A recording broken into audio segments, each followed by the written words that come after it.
This is Gene Monterostelli, and welcome to the Tapping Q&A podcast recorded live to tape from Williamsburg in Brooklyn.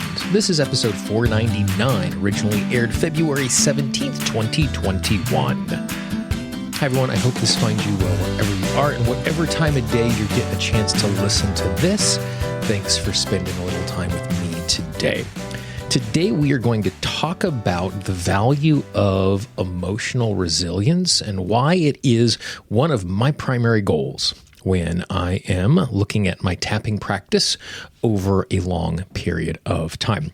Before we jump into that, two quick announcements. Number one is, if you have not done so already, we have a free 10-part guide to help you to eliminate self-sabotage with tapping. It's absolutely free. All you need to do is go to tappingqa.com, click on the big blue button. If you happen to be listening to the podcast right now in the website, in the upper right-hand corner, you'll see a big blue button there. Click on that, and you will get access to that particular guide. Number two, I just want to send a big shout out and thank you to all of the supporters of the Tapping Q&A podcast. For those of you who are supporters of the podcast, two notes.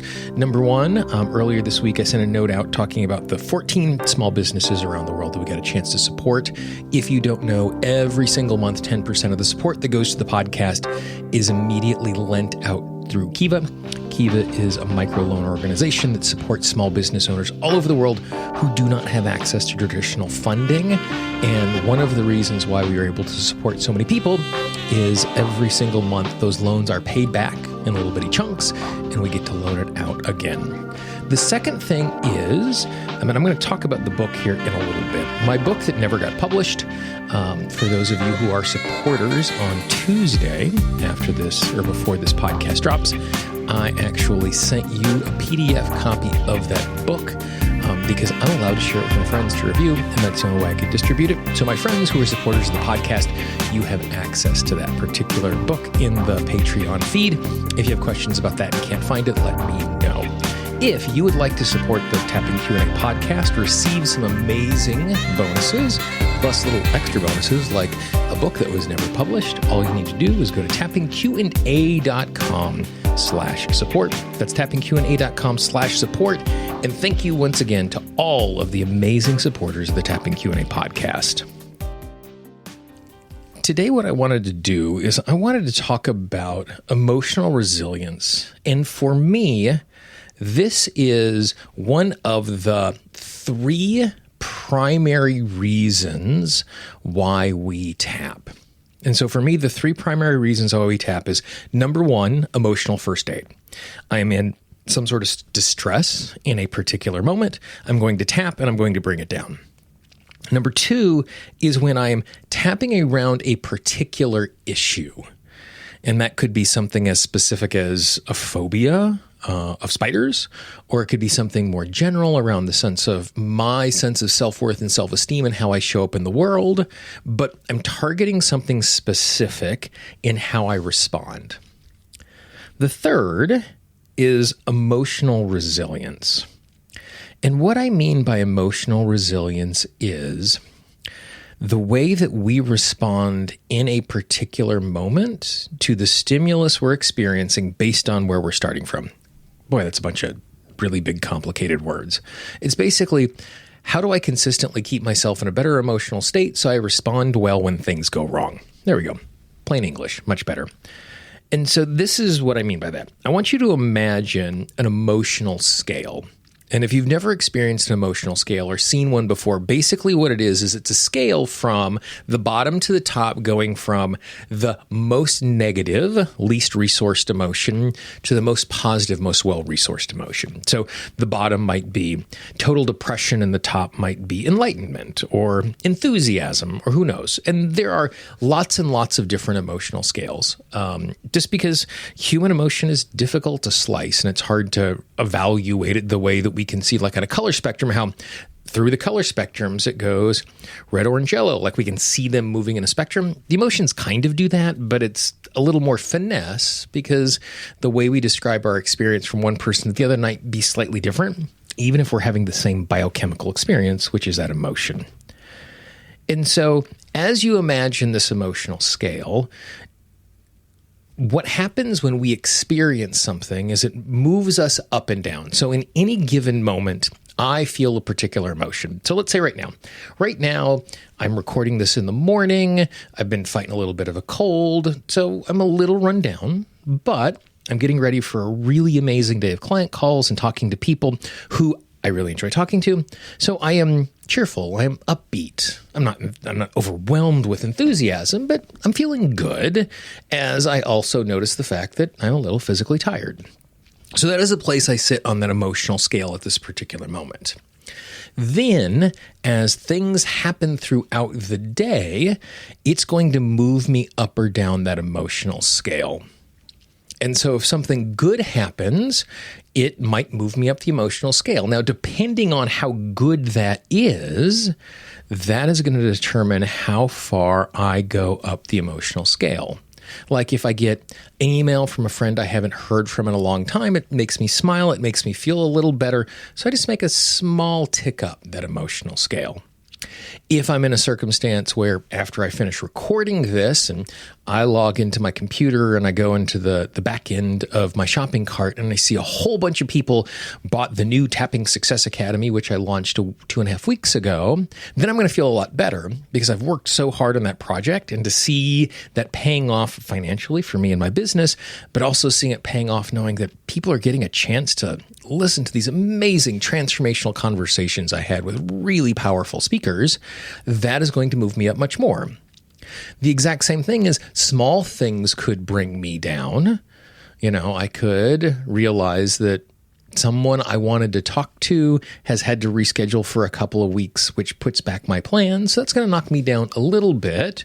Or something really big could happen. Like I could find out that I have lost internet because of the weather and the power, and I'm going to be offline for hours and hours and hours as they try to fix that.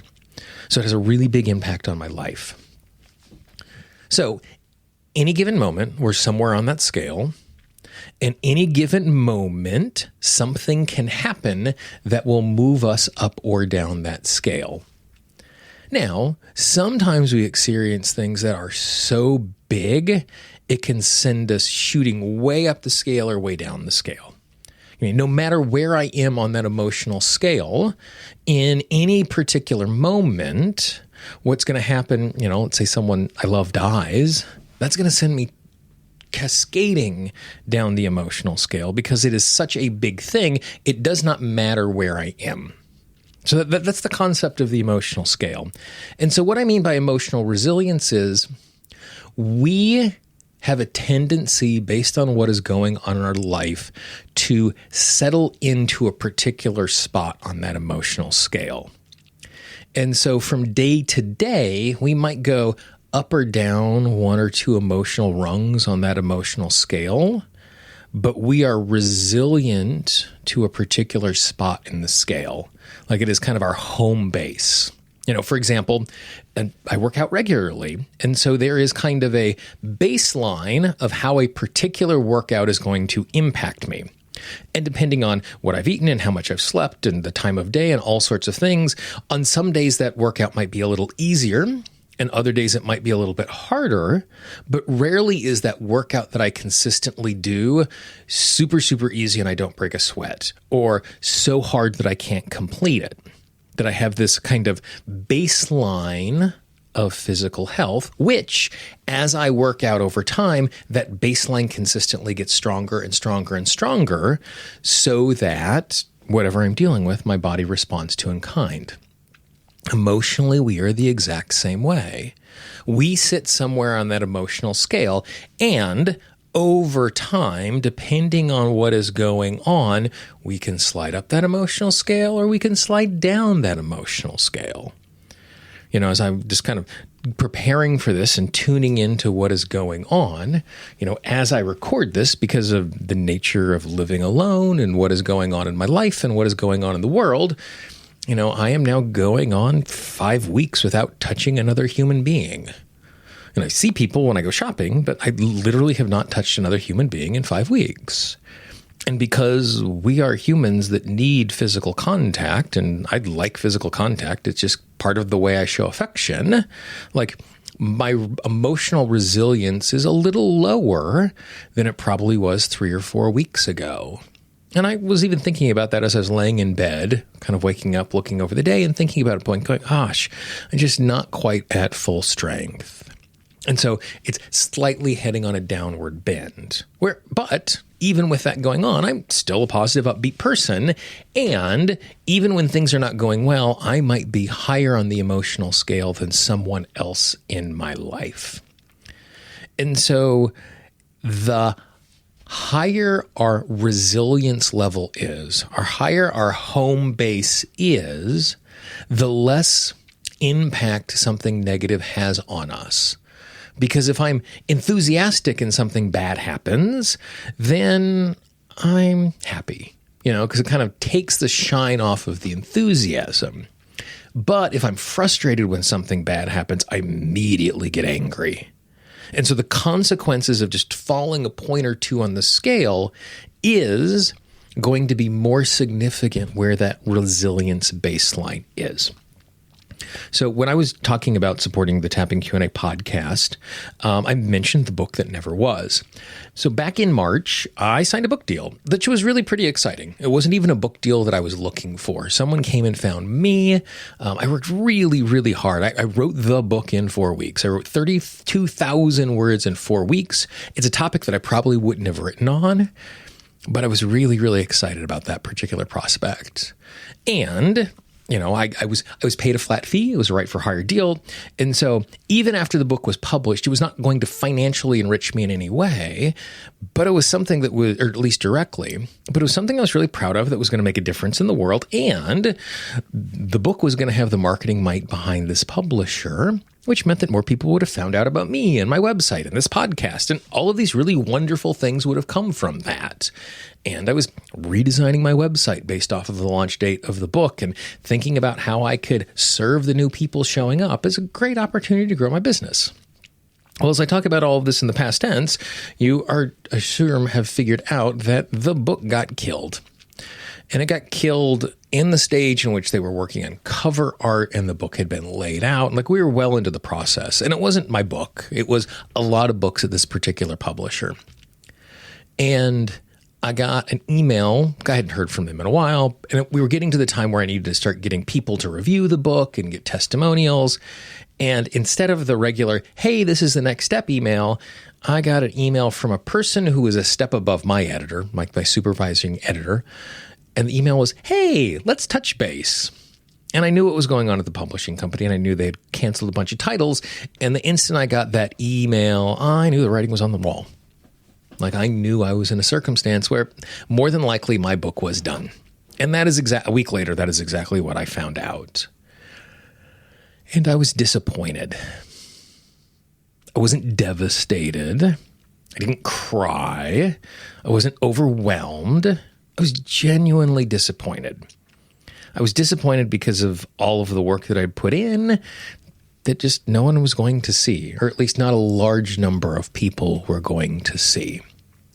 But because of my emotional resilience, because of the choices I was making daily and what was going on in my life, even though it was something that was negative and significantly negative professionally, it didn't destroy me. And so that is the reason why thinking about our emotional resilience is so important. Because it is about how we feel moment to moment, because the better I feel in the moment, the better any given moment is going to be for me. But at the exact same time, it was also super, super valuable because when something happened that came out of the blue, it did not throw me off my stride for days and days and days. It didn't throw me off my stride for weeks and weeks and weeks. Like, I took a deep breath. I sent text to my family and my editor and some friends and just kind of went, oh, this sucks type thing, but was able to move on. And so that's why it's so important that we are consciously, this is the reason why it is so important to me that I'm consciously and deliberately working on my day-to-day emotional set point because I am resilient to that set point. And the higher I am on that spectrum, the easier it is going to be for me to have resilience when something goes wrong. And when something goes right, instead of going from frustrated to annoyed, I'm going from happy to ecstatic. So then it even gives me more benefit at the top end because the richness of the emotion gets better and better. So what are the things that impact our emotional resilience or impact our regular emotional set point? Number one is just life. Like, what is going on in the world? What is going on in our life? If things are going well, we're more likely to be higher. It doesn't mean that we're going to be high, because people in your life who are having everything go right for them, and they're still a grumpopotamus because their emotional set point is lower just to begin with. But what is going on in our life when there is ongoing crisis? You've heard me talk about multiple times about how we are all paying a 20% energy tax every single day because of what is going on in the world. And so all of us are having to work harder to have our emotional set point higher so that we are emotionally resilient when things go sideways, just because what is going on in our life in a general way. The second thing that impacts our emotional set point is our resource state. Are you hungry? Are you tired? Are you overwhelmed? Are you sick? Are you not sleeping well? Are you working out? Aren't you working out? How are you eating? Like, all of these things impact my resource state, like how much energy, how much focus, how much emotional stability I have at any given moment. And if I have a bad night's sleep, it impacts me a little bit, but it probably doesn't impact my emotional set point. If I am not eating well for a number of weeks, or I don't work out for 10 days in a row when I regularly do that, more than likely I'm going to see that emotional set point drift down, so that when things happen, I'm less resilient to what is going on. Another thing that improves or does not our emotional set point is the work that we're doing. And when I say the work that we're doing, I mean the internal work that we are doing to deal with what is going on emotionally. I mentioned the way that our set point can drift up or down over time. And one of the ways that it drifts down is that something bad happens today, something bad happens tomorrow, and the next day, and these small things add up.